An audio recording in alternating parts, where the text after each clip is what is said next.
अस्सलाम वालेकुम स्टूडेंट्स। आज हम डिस्कस करने लगे हैं class of matrices are families of a matrices. जी स्टूडेंट्स, प्रीवियस लेक्चर में हमने डिस्कस किया था जस्ट डेफिनेशन ऑफ मैट्रिसेस और उसमें हमने कहा था कि मैट्रिक्स बेसिकली लीनियर ट्रांसफॉर्मेशन है और उसके रिलेटेड फिर हमने कुछ डिस्कशंस भी की थी। आज हम डिस्कस करने लगे हैं मैट्रिसेस की फैमिलीज़। तो सबसे पहले नंबर पे हम डिस्कस करेंगे, हमारे पास है स्क्वायर मैट्रिक्स। अब वेल नोन मैट्रिक्स है ऐसा मैट्रिक्स जिसका आर्डर सेम हो, लाइक 2x2 का ऑर्डर हो, 2 रोज एंड 2 कॉलम्स, या n/n का मैट्रिक्स हो, m/m का मैट्रिक्स हो। ये सेम टर्म्स यूज़ हो रही हैं। क्लियर? तो इसको हम स्क्वायर मैट्रिक्स कहते हैं। इसी तरह एक है हमारे पास रेक्टेंगुलर मैट्रिक्स, और इसमें जो है हमारे पास जो वेरिएशन आएगी वो इसके ऑर्डर में आ जाएगी। इसका ऑर्डर क्या हो जाएगा?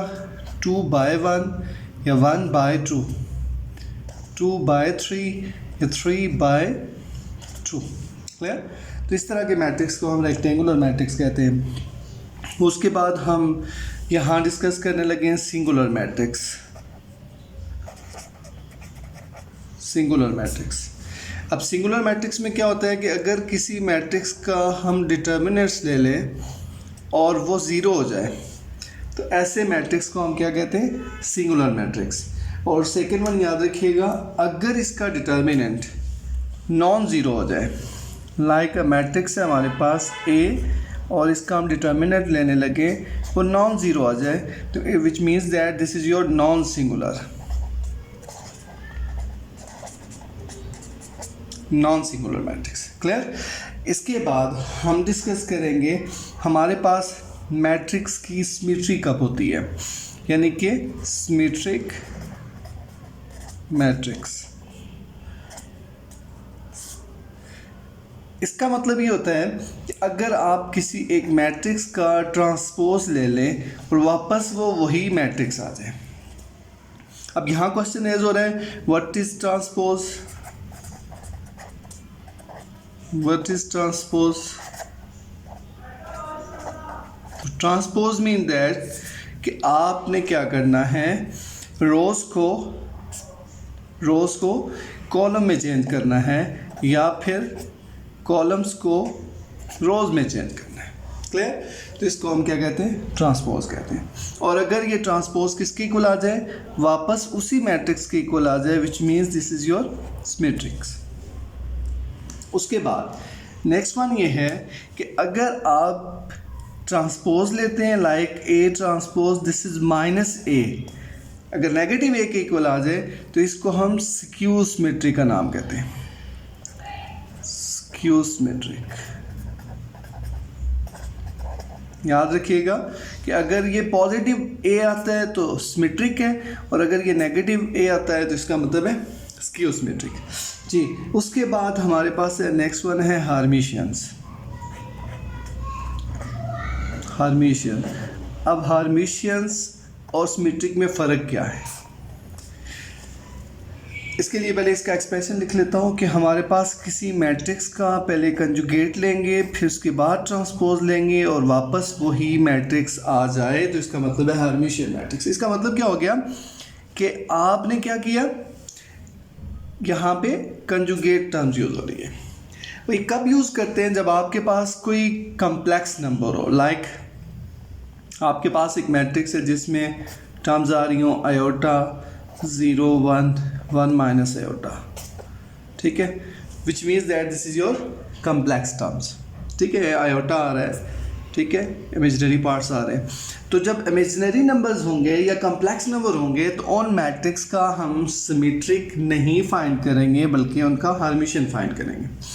और याद रखिएगा, और जो मैट्रिक्स हमारे पास जस्ट रियल नंबर्स पे डिपेंड कर रहे होंगे उनका हम हार्मिशियंस नहीं फाइंड करेंगे क्योंकि उनका हार्मिशियंस इफेक्टिव नहीं होगा।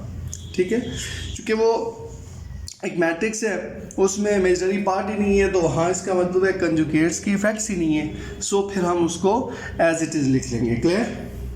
उसके बाद है हमारे पास स्क्यू हार्मिशियंस, और स्क्यू हार्मिशियंस के लिए भी कहा गया है कि अगर हम कंजुगेट ले लें फिर उसका ट्रांसपोज लें, और वो अगर नेगेटिव ए के इक्वल आता है तो इसको हम क्या कहेंगे, सिक्योर हर्मिशियस।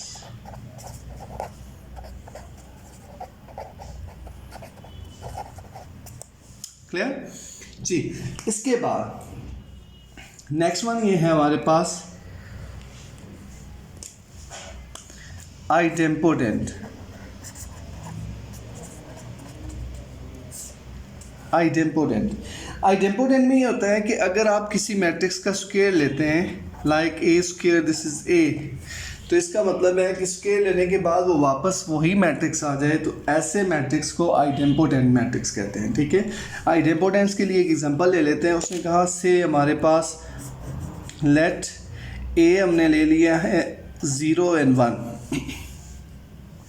इसका मतलब है मैं यहाँ पे ए का डिटर्मिनेंट लूँ, ठीक है, और फिर होल स्क्वायर ले लूँ। ये आप डिपेंड करता है कि आपने क्या लिया हुआ है, डिटर्मिनेंट लेके स्क्वायर लेते हैं या फिर स्क्वायर लेके डिटर्मिनेंट लेते हैं। तो वो आपके पास किसकी इक्वल आना चाहिए, वो आना चाहिए डिटर्मिनेंट ऑफ ए की इक्वल आना चाहिए, तब ये डेफिनेशन फुलफिल होती है। ये डेफिनेशन तब फुलफिल होती है। क्लियर। तो हम यहाँ लेट करते हैं से ये हमारे पास डिटर्मिनेंट एक्स स्क्वायर है और ये डिटर्मिनेंट हमारे पास एक्स है। क्लियर। इसको अगर मूव करते हैं तो ये बनेगा x square minus x is equal to 0। Further अगर आप इनको सब्ट्रैक्ट करें, एक्स कामन ले लें, तो ये बनेगा x minus 1 is equal to 0 जी। अब आप चेक करें तो ये आपके पास बनेगा x is equals to 0 and x minus 1 is equals to 0 means that x is equals to 0 and x is equals to 1। तो यहाँ हमें बताया गया था कि अगर आपके पास क्या हो, a की वैल्यूज़ 0 and 1 दी हुई हो, तो हमने क्या कहा, a is आइडेम्पोटेंट, तो वो हमने वेरीफाई कर दिया है। क्लियर जी। तो उसके बाद हमारे पास है नेक्स्ट नेलपोटेंट।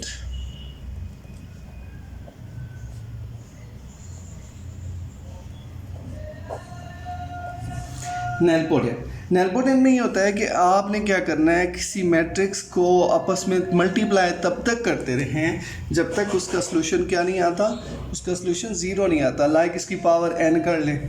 क्लियर। तो हम कहते हैं n टाइम इसको मल्टीप्लाई करेंगे तो इसका सलूशन क्या आ जाएगा, इसका सलूशन 0 आ जाएगा। इसी तरह लास्ट वन हम यूज़ करने लगे हैं पीरियोडिक।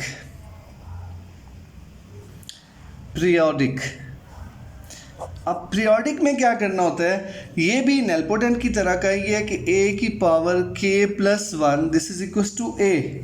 अब नेलपोटेंट में क्या था, पावर n से वो आपका 0 आना चाहिए, और पीरियोडिक में वो क्या आना चाहिए, वापस a आना चाहिए। ठीक है। अब इसकी अगर एग्जांपल देखें तो हम कहते हैं जी कि अगर आप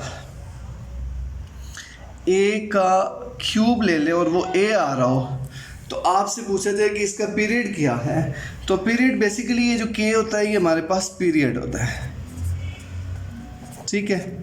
तो अब क्या करेंगे, आप इसको इस फॉर्म में लिखेंगे तो ये बनेगा a की power 2 plus 1 this is equal to a। तो इसका मतलब है पीरियड क्या हो जाएगा आपके पास 2, इसका पीरियड क्या आ जाएगा 2 जी स्टूडेंट्स। तो ये थी हमारे पास फैमिलीज़ ऑफ मैट्रिसेस। तो हम नेक्स्ट लेक्चर्स में फर्दर इसकी एक्सटेंशन करेंगे, और भी इसकी फैमिलीज़ हैं। ये तो हमने कुछ कॉमन सी फैमिलीज़ ली हैं जो रूटीन वर्क में यूज़ हो रही हैं। तो होप स्टूडेंट्स ये आपको इसके कंसेप्ट क्लियर हो चुके होंगे। फिर भी अगर कोई प्रॉब्लम है तो मेंशन कीजिएगा, एक एग्जांपल एटलीस्ट इनकी सॉल्व करें ताकि आपको ये ज़्यादा बेहतर से क्लियर हो जाए। Thank you for watching. अल्लाह हाफिज़।